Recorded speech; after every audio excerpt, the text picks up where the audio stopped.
Hi everyone, welcome back to another video. So welcome to another episode of just gonna be a topic discussion, a video.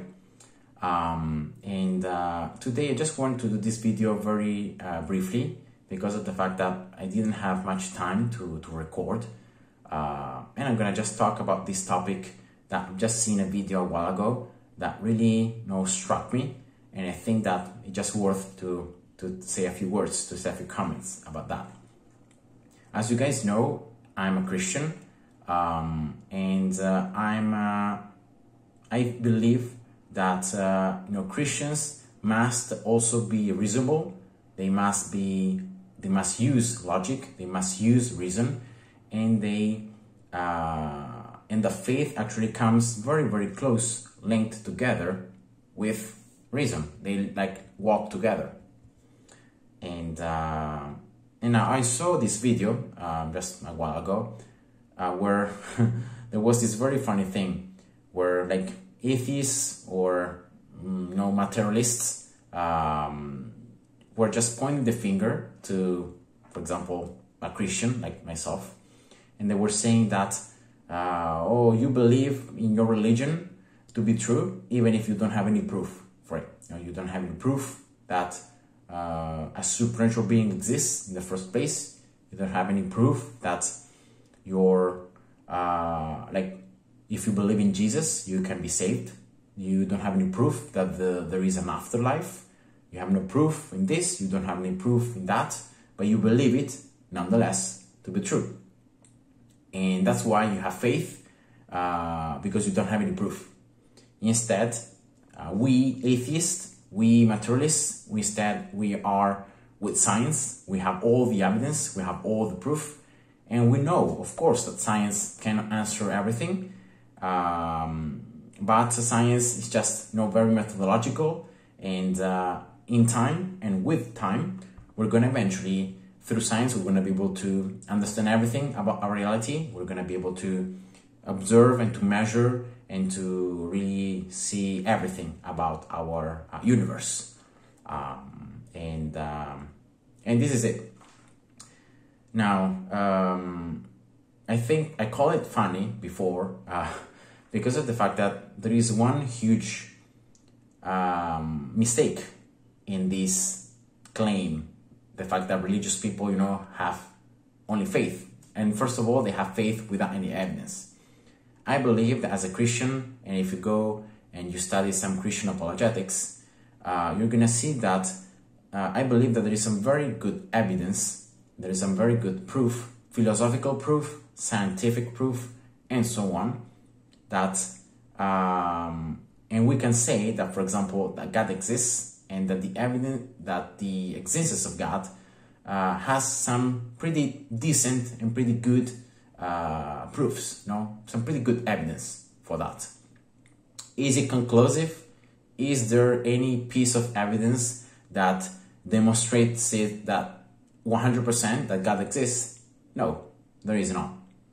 Is the fact that all the evidence together and adding different pieces of evidence, and therefore analyzing all the evidence together, that's where the cumulative case for the existence of God becomes so strong, and why it's more reasonable to conclude that God exists rather than God doesn't exist, to explain our world, to explain the fact that the universe at the beginning, to explain the fact that the universe seems to be fine-tuned, the laws of physics, the laws of chemistry being so precisely and so precise. So they are so precise that if you change just a little factor in all the equations, everything blows up or stops to exist.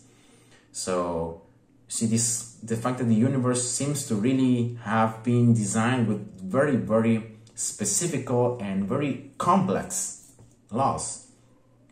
The fact that, for example, our planet Earth has to follow very, very complex and very unlikely probabilities in order to, for example, allow even an atmosphere to be to exist, and therefore to have a life-permitting environment into our planet.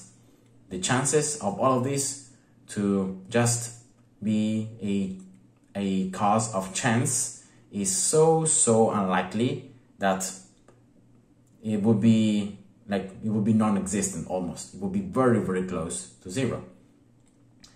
And then we have all the evidence, for example, for morality, for our free will, for our mind. That's all evidence that points towards the fact that it's more reasonable to say that there is an external source, there is an external cause for all this, rather than this is just chance, or just a evolutionary process, but again guided by random and by chance. And I also believe that as a Christian, the Christian worldview and Christianity has some very good evidence that demonstrates that what is written in the Bible, and especially the Gospels, that account for the life, for the death, for the resurrection of this figure of Jesus Christ, is actually can be true, can be reliable, can be precise, can be accurate. And therefore what we find in the Bible is true accounts. So true witnesses accounts that lived with Jesus, that saw what Jesus did, that heard what Jesus said, and they just wrote it down. And there is very good evidence that there is the gospel accounts are real historical facts that happened. And especially the resurrection is one of those historical events that once you try to explain it through any logical point of view, taking into consideration everything that happened before and that happened afterwards, the most reasonable conclusion is that actually Jesus rose from the dead. The most reasonable conclusion for all the behavior that we see in the disciples afterwards, for all the things that happened afterwards, for the fact that the Romans were guarding the tomb, for the fact that Jesus' body disappeared, no one found it anymore. All these things can be best explained through the actual resurrection of Jesus. Yes, there are some questions with an answer. There are some problems. There are some things that we don't fully understand. But despite that, the most reasonable conclusion is this one. So that is what I believe as Christian. I believe that there is good evidence for the existence of God, and that there is good evidence for Christianity. But it's true, I have to have faith, because of the fact that evidence just cannot account for everything. I cannot answer all my questions, all my doubts about the Bible, or about God, or about Christianity. There are some things that I just cannot explain, or I cannot know. And that's where faith comes in. Because faith allows me to believe that what I believe is actually true, even though I don't have all the answers. And then faith is very important whenever you try to have a relationship with God. Because remember, you can have all the evidence in the world, but then you have to meet God yourself, face to face. And that's where all the evidence that you might know becomes evidence that you actually feel and you experiment in your life. And that's exactly what Christian apologetics always goes to, right? The fact that once you can see that it's reasonable for God to exist and for Christianity to be true, then you actually can know this Christian God. You can know it. He can change your life. He can just make you understand so many things. He can just transform the way you think, and He can be with you. He can be your peace. He can be your joy. He can be your strength. And that's where you develop a personal relationship with Him. And that's where faith is very important, because you have to have faith in God, that God is good all the time with you, even through adversities, even when you are facing hard times. God is still good. God is still with you. And sometimes, you know, you have to have a lot of faith, because like circumstances or reality is very hard and really kicks you down. But you have to keep on having faith in God, keep trusting in Him, and He eventually gonna set you free. It's gonna eventually be with you, and it's gonna eventually make you overcome the difficult situation. And you see, this is what I believe, and this is my worldview. Now let's go back to the claim that, you know, atheists and materialists do about a person like myself, about a Christian. You know, they point to me the fact that I have this faith, you know, that I need to have in order to develop my relationship with God, and in order to understand all the evidence that there is, I need to have faith. And but you see, they also have to have faith, because science doesn't answer all the questions. And science, there are all things that science can answer, or there are points that science is not clear. We don't really know why or how or what certain things are. We just maybe have seen them, we have observed them. We try to create a hypothesis about why certain things or how certain things might work in that way. But we don't know it for true. We don't know it at all. We don't know it for certain. We just assume it to be in that way. So in a certain degree, even atheists and materialists have to have faith in science to believe what they believe. For example, the claim, through science, I can understand how the true world is a philosophical claim. It's not a scientific claim. You cannot go into a lab and you can prove that science actually can make you observe all the true world. You cannot prove it. It's a philosophical claim, and therefore you have to assume it to be true. And that's what faith is, right? Believing in something, even if you don't really have all the answers, and even if you don't know it at all.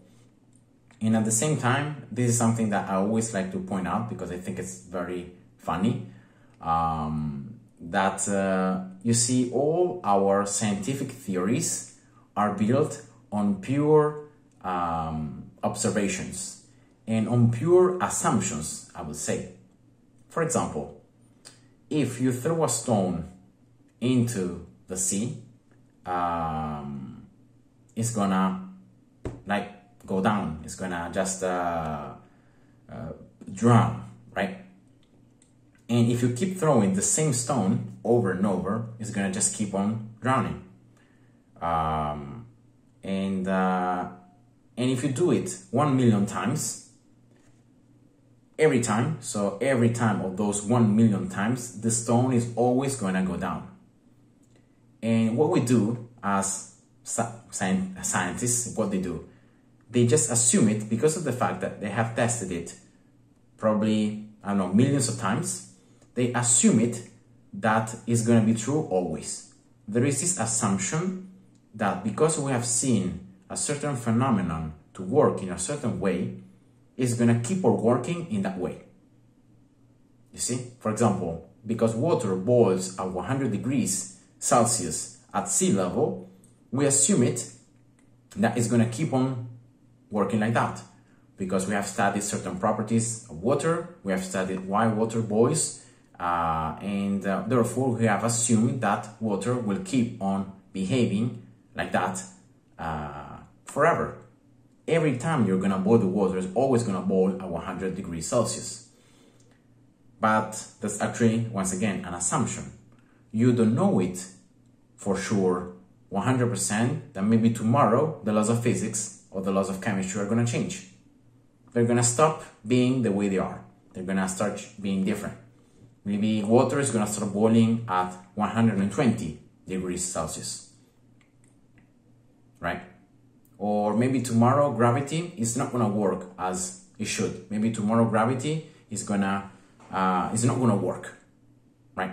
Tomorrow, we're gonna wake up all our universe will be collapsed because of the fact that gravity has been just changed and started working God. Or maybe the fact of the atomic forces between the atoms, for example, the strong nuclear force stopped working in the way it should, and therefore all the atoms exploded, so our universe exploded.